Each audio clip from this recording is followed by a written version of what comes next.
You're listening to a Frequency Podcast Network production. The Brock and Dalby Podcast. This is the Brock and Dalby Podcast. Welcome to Monday. My name is Brock. I'm Dalby. Across northern Ontario, it's 50 to 80 centimeters snow that came down from last night to today. Those are movie numbers. You know what I mean? Like when you hear 50 to 80 centimeters, like it's hard to wrap your head around it existing, like being a real thing. It's almost like 3 feet of snow. That's a crazy amount of snow to get all in one go. You know what? You know what we should start doing? I was thinking is, you know when like a meteor is like close to passing Earth, and for some reason NASA will always give us these weird measurements where it'll be like, it's like 17 pterodactyl wings away from Earth. Yeah. Oh yeah, it's like 47 giraffe necks stacked on top of each other, and it's like, just use the metric system. Can Canada start doing that for like big snowfalls? Like we could be like, that's about 2.5 Italian BMTs right there. A lot harder to take your weather guy seriously if he's talking in sandwich terms. But you also get it. You know what? Like you're when right. you see the subs, It you're like, would yeah. make it a lot easier to visualize of like, wow, that is a lot of snow to get all You're at telling once. me that's one party subs worth out there, eh?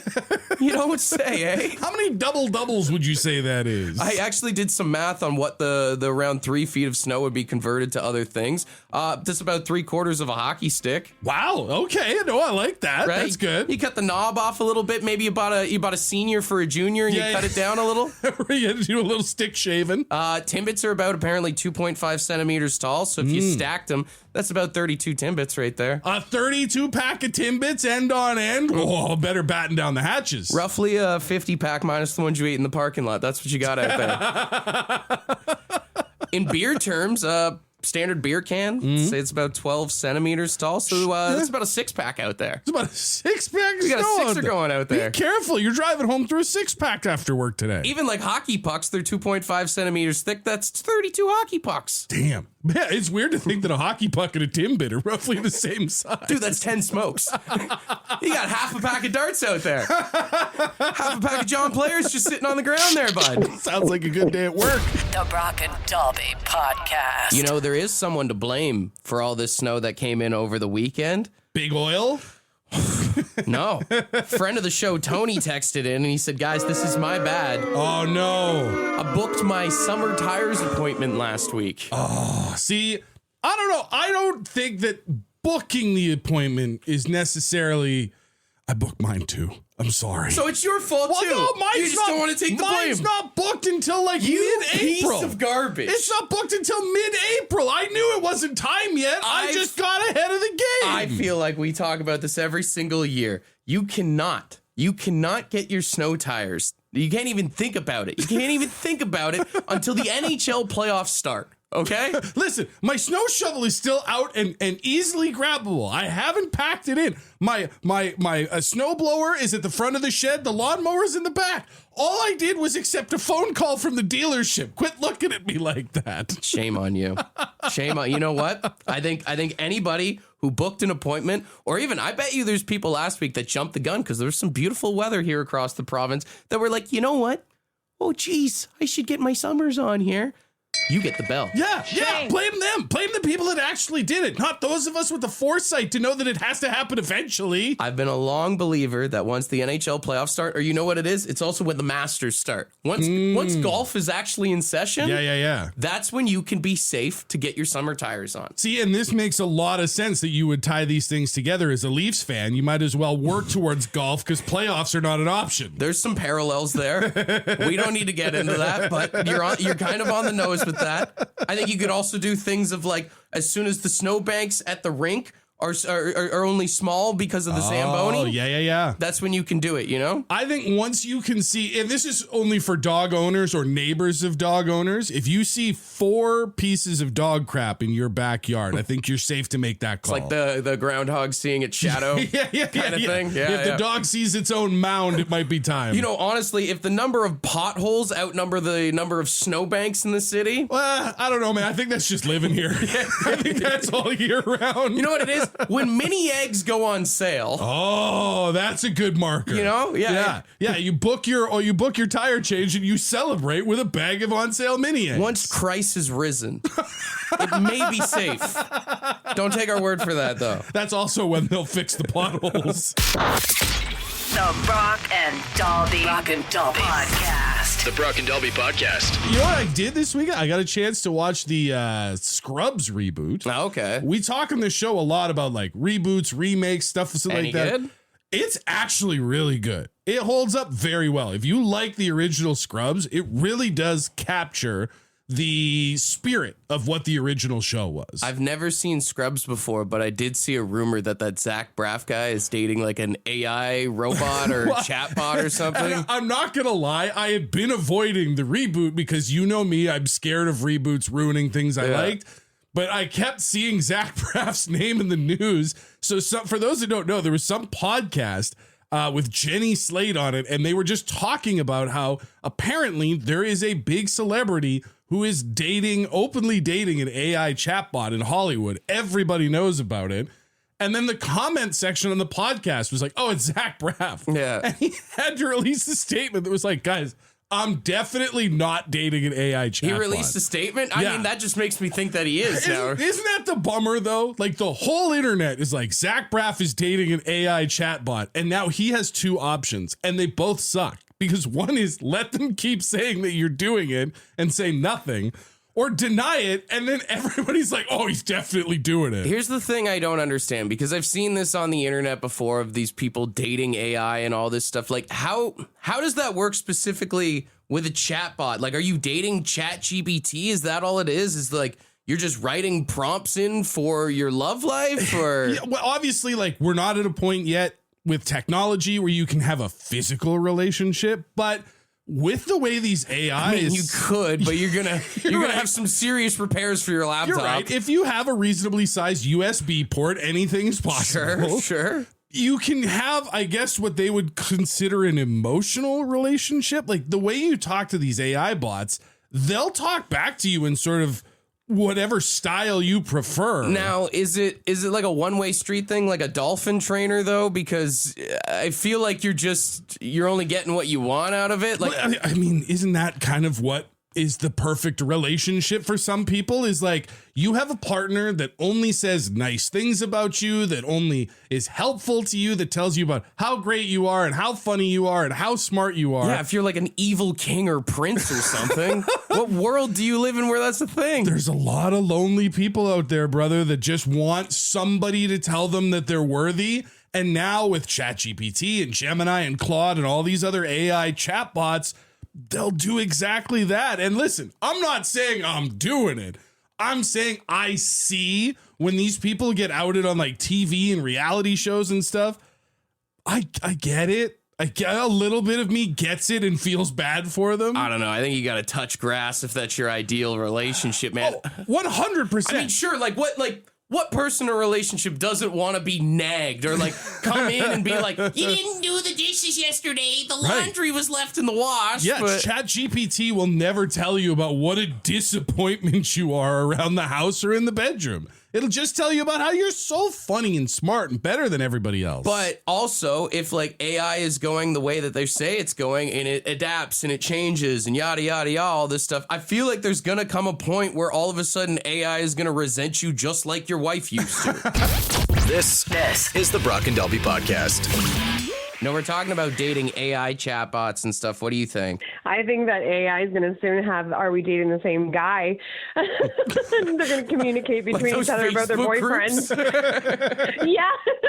ChatGPT. But whatever they do on their own servers, however they talk to each other on their own servers, they're going to just be like, are we dating the same guy? ChatGPT and Gemini are both like, wait a minute. Todd's using you? You've been prompting with Todd? Come on. How dare Todd touch my USB like that? Now, Sam, as someone that I know is married, if you were to catch your partner using a chat GBT or AI chatbot or something like that, would you consider that cheating? Yeah, 100% I would. And there would go the computer, there would go him, everything out the door. Is it any different from watching smut or anything like that? Is it the whole communication thing that makes it different? It's the communication thing that's like totally messed up, in my opinion. It's different than smut. It 100% is. It's communicating to some kind of piece of technology and getting things out of it. Oh, no. Yeah, no. Well, the craziest thing, too, is like, I mean, everybody just says it's AI, but I've read before that some of these AI servers just go back to like India or something, and you've actually just got some guy messaging you the whole time. That's right. Sitting behind a screen, yeah. Some dude pretending to be India or some dude pretending to be AI, and all of a sudden he's falling in love with you. I listen, and I judge. I can't help it. The Brock and Dalby Podcast. Dalby, you got kids. You're more in touch with the slang, I feel like, than I am these days. Do you know what maxing means? I have heard it in a few different contexts from my kids. I have never bothered to follow up on it. It always just sounds like gibberish. I keep seeing all this stuff online about maxing. There's looks maxing. There's cozy maxing, life maxing, which apparently is a suffix used to describe maximizing, optimizing, or taking a specific quality, behavior, or appearance to the absolute limit. Okay, so like cozy maxing would be like putting on a comfortable set of clothes and like getting into a warm bed. What is looks maxing? Looks maxing says maximizing physical attractiveness through grooming, fitness, or diet. That's why I don't know it. I've never experienced that myself. So if you're an absolute stud or a rocket, you're looks maxing, I guess. Putting a lot of work into it, I guess, but that would also probably explain like people who put on like too much makeup, get surgeries and that sort of thing, taking it to the extreme, basically. Yeah. Sounds like a lot of work. Botox and whatnot. They say life maxing is improving the overall life quality. Okay, I mean, I feel like that is something we should all aspire to, right? We should all want to live our best life. Skill maxing is another one. It's just saying maximizing abilities in a specific area. So if you're doing training or anything like that. I was going to say, that's just training. That's taking a course. I guess it's the feeling of getting old when you see stuff like this and you're like, I don't understand. Like friction maxing is apparently a newer trend focus on increasing friction or minor effort in daily life to combat overconvenience. Oh, you're making your life a little bit more difficult to keep you on your toes. I guess. I thought friction maxing was what two teenagers do before they're finally ready to take that big step. What would you guess is hard maxing? Hard maxing? That's what you have to do before you do friction maxing. That's actually implants and stuff like that. Is chin implants or jawline surgery is called hard maxing. To make yourself have a harder jawline? Okay, not the verbiage I would have chosen, but I get it. Listen, parents, if you're hearing all of this and you think it's a bunch of mumbo jumbo, so do we. But I think the best way to get your kids to stop talking like this is to start using it around the house yourself. That's true. I almost killed 6-7 just by starting to do 6-7 in my own home. Once the parents start doing it, it's not fun anymore. Yeah. Like maybe daddy gets home and he's having a few drinks and the kids are like, what's daddy doing? He's just beer maxing right now. He's liver maxing now. Yeah. Maybe they're on you and they're like, I want you to quit smoking. I want you to live longer. Be like, dude, relax. I'm lung maxing right now. I'm coal maxing right now. Yeah. Daddy's got a new girlfriend. He's wife maxing, dude. Well, hang on. It's just a new girlfriend right now. He's partner maxing. Yeah. And we'll see if he ring maxes later. Yeah. He's full maxing in the bedroom. That's for sure. The Brock and Dalby Podcast. The Brock and Dalby Podcast. We have got Brandon on the line right now. How you doing this morning, buddy? Pretty good. Not bad for a rainy Monday. Now, you said you've never heard the game so far, so do you need an update or you kind of get the gist of things? I think I get the gist of it now. Okay. We got various vaults. The first one's a guaranteed gimme. There's going to be money in there. It's up to you if you want to take it. The next vault, there might be money, there might be nothing, and so on and so forth, okay? Sounds good. All right, my man. Well, we will start off with the very first vault here. Let's see what we got. $500. Brandon, $500 could be yours right now. How are you feeling? Sounds pretty good. That was the lowest last week. That's the lowest anybody has won. It's the biggest first vault that we've had so far. well, let's see about what's buying 2 then. Oh, he's going A little for it. further. Okay. Oh, yeah. Let's see.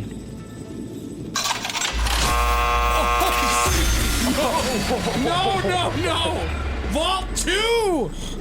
That was so cruel. Brandon, I'm so sorry. You get nothing here this morning, brother. That's the empty vault, brother. That's what you get for pushing it, I guess. Oh, well. I guess. I mean, I wouldn't have thought Vault 2 was pushing it. But... I promise you, dude, we have nothing to do with setting these things up, man. I swear to God. All good. Well, thanks for playing, I guess. You started with you came in this morning, I guess, if that makes you feel any better. Came in with nothing, left with nothing. All good. All right, Brandon, thanks for playing Big Bag of Cash. You're more than welcome to try it again tomorrow, just like everybody else. Oh, that is devastating. Yeah. That's devastating. Now you know what it felt like to be here when this happened to Charlene last I was like, week. it's the second vault. There's got to be something in there, right? I was like, okay, maybe they're setting up for a big number because $750 is good money, but then still we can do bigger on the $15,000 bag of cash. I was not expecting 500 and then 0. So there you go. There's no method to the madness here. Yeah. It can't be the first bag, can it? No, as far as I've been told. That's guaranteed money, right? Bank one will always have money. So you've always got a shot to, if you want a grand opening, grand closing, walk in, take the money, and turn back around like Abe Simpson in a brothel. You can do that. But I guess even if you open one extra vault, you're playing with fire. Man, the way that worked out for Brandon, that's just Mondays, am I right? The Brock and Dalby Podcast. The Brock and Dalby Podcast. I think there's been 2 big surprises here in the National Hockey League this year. How dog water the Toronto Maple Leafs have been, but also how amazing the Buffalo Sabres have been this year. Honestly, man, it's just the standings has been such a roller coaster. I mean, even for a Red Wings fan, watching them go up and now falling down, and the Leafs and Buffalo's been crazy. The Buffalo Sabres, everybody has been wondering, like, what really turned things around. Captain Rasmus Dahlin says the Sabres have worked on their brotherhood. And when asked, how do you work on brotherhood? Yeah. Greatest answer of all time here. Said we drank beers. There you go. Yeah, we drank beers. That's a classic hockey locker room answer. How do you get to know your coworkers? You drink beers. And honestly, I think that's so true. Whether it's on a team or in the workplace, yeah, those who share a couple pints together usually bond together pretty well. And I'll say, like, and this is not me, my typical, like, trying to go after the Leafs, but, like, you look at that Toronto Maple Leafs They don't team, look like they've ever had a pop together. They don't look like they spend any time together other than, like, contractually obligated. 100%. Separate ways as soon as the game's over. But you look at some of the great, not even just hockey, sports teams from the history of professional sports. The champions always look like they are homies. You know what I mean? They look like they hang. Well, you hear like these great stories of like, I mean, even your like 90s Red Wings and whatnot, or the Oilers back in the day and stuff. And we need to bring partying back to hockey. Maybe not to the level of the 80s Oilers, brother. That was maybe too much. They were a dynasty. They were a dynasty, but where are they now? We need to have them traveling on buses with pillowcases out the window to try and keep the pops cold. That's what's going to bring the Leafs back, guys. We need a couple of drunks out there. There's always next year, brother. This is the Brock and Dalby Podcast. The numbers are in of how much Canadians spent on OnlyFans in 2025. And how much came out of our pockets? I want you to take a guess here for me, Dalby. Okay. How much do you think Canadians put into small businesses here in our country? Am I safe to say it's 7 figures? Are we over $1 million? Yes. Wow. Okay. I'm trying to do the math like the population. I'm going to say $5 million. Way too low. Way too low? Y'all perverts. 10 million. Way too low. 50 million. Way too low. $100 million. Still low. Y'all are disgusting. In 2025, Canadians spent approximately $355 million US dollars on OnlyFans subscriptions. That's almost $1 million a day. It's crazy, right? That's out of pocket. Now, Canada has been ranked the third highest country globally for OnlyFans spending, behind the US, who is at $2.63 billion. With a B. That's nuts. And then the UK coming in at number 2 with $531 million. Why is everybody so horny all of a sudden? What's going on out here? They say that Vancouver was the top spending Canadian city, averaging around $144,000 per capita in spending. Damn, just putting that money out into the economy. I mean, I guess you could say supporting small businesses, supporting local entrepreneurs. Sure. Well, I guess maybe not local. Yeah. I mean, you know, we talk about how crazy it is, the spending on OnlyFans all the time, or we talk about the people that make so much money on OnlyFans all the time. But we also always hear about the world debt. It's like, what? It's like $330 trillion or something like that. Unfathomable number that, honest to God, makes no sense whatsoever as a real concept that exists. You know, I've tried to come up with different ideas on how we can save the world's economy. Okay. Maybe if every government official started an OnlyFans, because, you know, they screw us all the time. Yeah. Maybe we watch them get screwed and people would pay, and that could help turn things around in 2026. Do you think a lot of Canadians would be willing to help pay off the national debt if Mark Carney showed a little shoulder online sometimes? Well, you even think of like old radio stuff that we used to do back in the day, like the bikini calendars or a bikini car wash or like whatever it is. Sex sells. Sex always sells. Sex helps people raise money for charity, right? The sexiest ministers of Saskatchewan calendar coming soon. Dude, what if we just got all the government officials across Canada, like once a year, say a nice day in July or something like that, and every MP or whatever in every region, you set up a little bikini car wash there. Something tells me you're going to get more people driving by and yelling than actually pulling in for the wash. We've been looking for them to clean up their act. At least they could just clean our cars for a day, right? The Brock and Dalby Podcast. You know those BuzzFeed quizzes that are so much fun? Yeah, that's not what this is. It's the quiz with Brock and Dalby. You know, in rock and roll, we've done this so many times with the quiz where there's so many lyrics that are just overused, and one of them has to be, whoa! Yeah, there's a lot of songs that'll chuck a whoa in there to transition from one place to another, or just as something for the crowd to sing along to. So today we are doing the whoa quiz. Ugh. Now, it is in kind of your advantage here. Okay. Because I will play a clip of a whoa. Right. You just have to give me the band and the song to get the point. So you're playing the clip, but is it just the whoa Yes. from the so you see what he does? He comes on here like he's the hero. He's the good guy. He's making it easy. I'm playing you the clip of the song. How long is the average clip? Half a second? 1 second for the long ones? The longest one is 1.8 seconds. Yeah, I know exactly which one that is, too. We'll start with the longest one, Sure. which is the easiest one. You should be able to get a point off the board here. Yeah, there it is. So it's Living on a Prayer, Bon Jovi. There you go. And that's the last one I'm probably getting right today. Don't give yourself the short straw here. I really think you're going to figure this one out, because all of these songs we do play on the radio. Okay. So, all right, next one here. Black Betty. Yeah. Ram Jam. Yeah. Oh, Black Betty. 2 for 2. There you go. All right, next one here. Ooh, is that the Offspring? Is it The Kids Aren't All Right? Yeah, all right. Whoa, you're doing pretty good. 3 for 3 here. All right, next one here. You ready? Yeah. Oh, Kickstart My Heart by Motley Crue. Yeah, I like that you look at me like, artist. Good for you. Whoa, you're very impressive this morning here. Oh, my God. Okay. All right, we got 2 more to go for the perfect quiz. Next one here. Sweet Child of Mine, Guns N' Roses. There you That's go. a long whoa. Was that shorter than the Bon Jovi You know what? one? That is the longest one. That's 2.3 seconds of a whoa. That's the longest whoa. All right, final one here. Do not disappoint me. This is actually a long whoa too.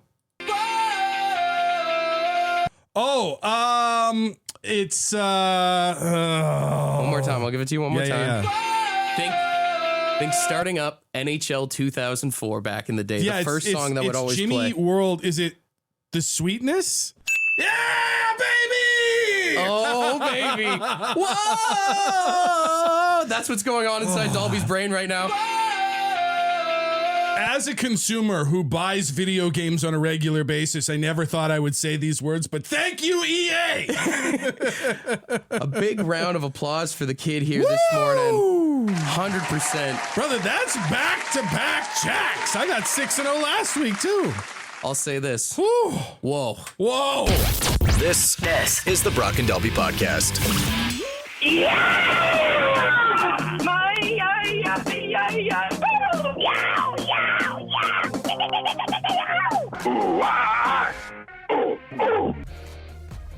All right, we're playing Rock Impressions, and we got $100 in Lotto 649 tickets. After Dalby's Whoa quiz, getting 100% there.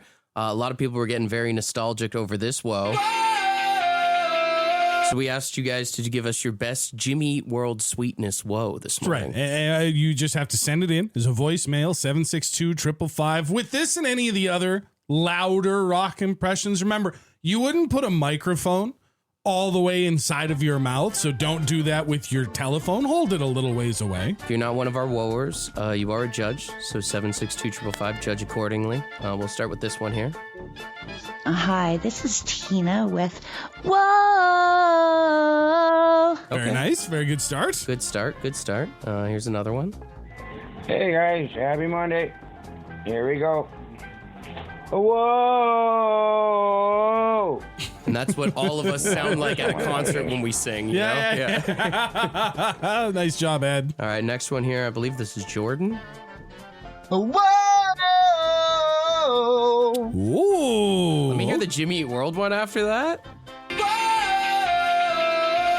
That was pretty good. Very nicely done. It was Jordan. really good. Whoa! Okay, he's a front runner for little sure. Waver there.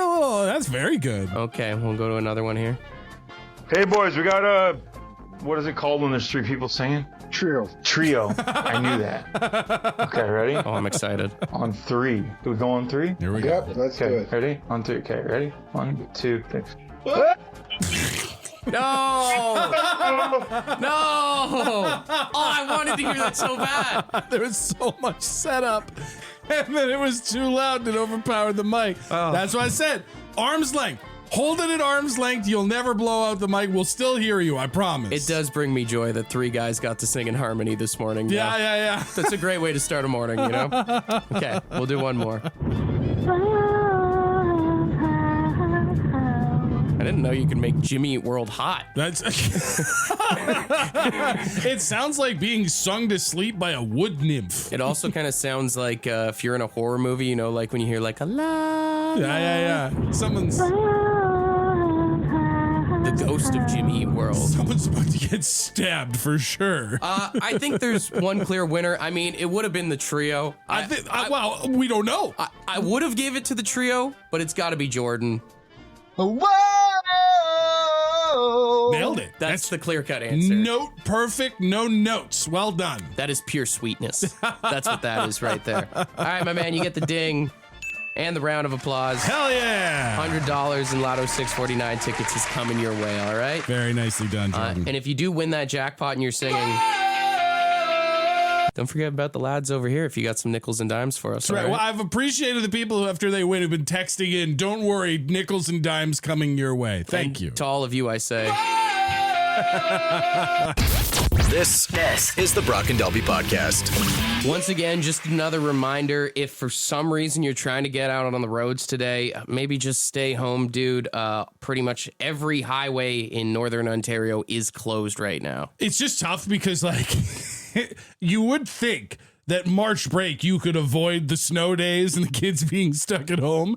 And now you're snowed in with the kids, if you're a parent anyway. Like, I can hear my kids at home already just running around. What are we going to do today? Perfect day to put them to work. True. I mean, who's going to shovel the snow? Oh, You don't have to. The kids are at home right now. That's right. Normally it would be me because everybody else is out of the house, but I can go home and set them outside. It's dangerous for you to drive them to go hang out with their friends or go somewhere. It's like, tell them if you want me to get out of the driveway, you got to do it your damn self, youngin'.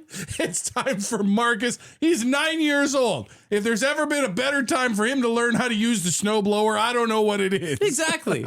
Let him become a man today, all right? It's either that or you got to stay inside the house and you got to keep him entertained, board games, crafts. Although I will say, you know, we judge parents a lot based on how much their kids are on their devices and stuff like that. That's out the window today. Yeah. If your kid's got a tablet or a PlayStation or whatever, today's fully fair game if you're all trapped in the house together. Get your kids prepared for college or something. Start playing beer pong with them. I mean, like, there's obviously water in their cups. Yeah. You have some beer in your cups. When you said, like, get the kids prepared for college, I'm like, what, am I going to make them start doing entrance exams? No, I should have known. Play some flip cup instead. Get them ready. What do you want them to be a loser when they go to college? I was. Why should they be any better than me? Set your kids up better than you were set up to go to college, man.